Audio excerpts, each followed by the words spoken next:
Former administrative officer in the Immigration Department, Teresita Castellanos, in her appearance in February, aptly summed up the reason the Senate Special Select Committee is the talk of the nation.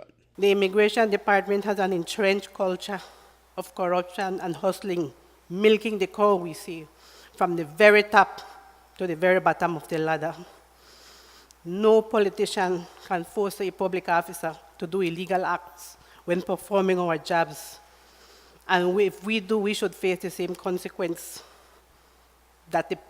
We should face the same consequence as the politicians, if necessary, if it comes to that.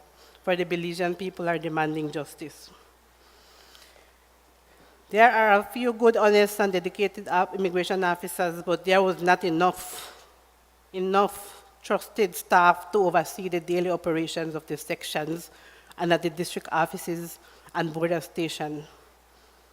The call for help was not answered, and this inquiry is the result. On a near weekly basis, Belizeans tuned in as the mud flew back and forth. Oversight, ignorance, and occasional deliberate blindness to law and principle, a department so stuck in the morass that it was a wonder anything got done. But as the inquiry reached the very top, the memories got shorter, especially for former Minister Elvin Penner about his special relationship with Wong Hong Kim. How and when did you meet Mr. Kim? Again, that's a question that I will not answer. Mr. Penner, can you tell the committee why you're not answering that question? I made my statement and my reasons why in my opening statement. You can refer to that. And like I said, if that is not sufficient for you to excuse me to answer that question, then the Senate has the full right to do and take whatever actions you all feel is necessary to take. Penner's former colleagues, Anthony Boots Martinez, and especially Edmond Castro, and to a lesser extent, Manuel Heredia, Carlos Perdomo, and Rene Montero, often tried to evade or belittle their questioners, as when Castro was confronted with the infamous statement by PM Barrow about how ministerial procuration of visas would cause the government to fall. He denied it and tried to change the topic. And the question was posed to you. Do you remember that statement? No, sir. Don't you?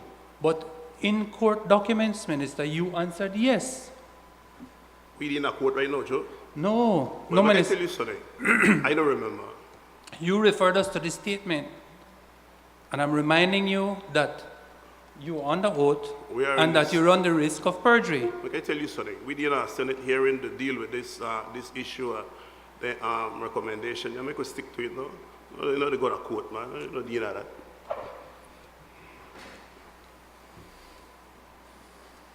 So your answer remains that you've never heard that statement from the Prime Minister.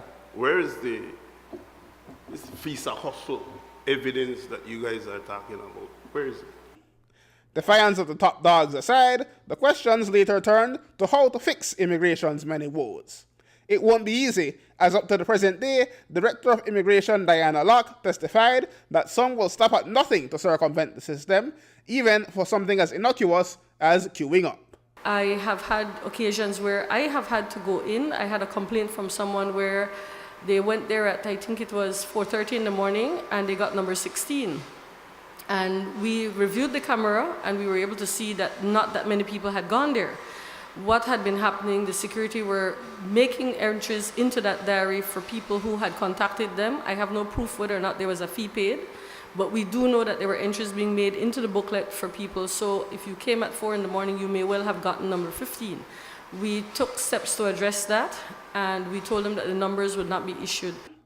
At its core, the inquiry is about getting to the bottom of the corruption and hustling, not just who did it, but who will do something, anything, about it.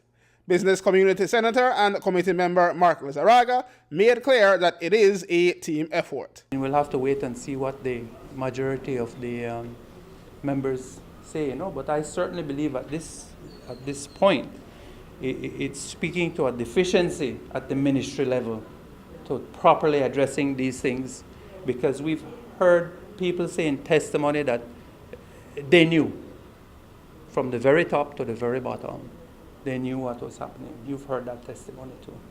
So we need to see now where the will is to fix it. Aaron Humes reporting for News 5.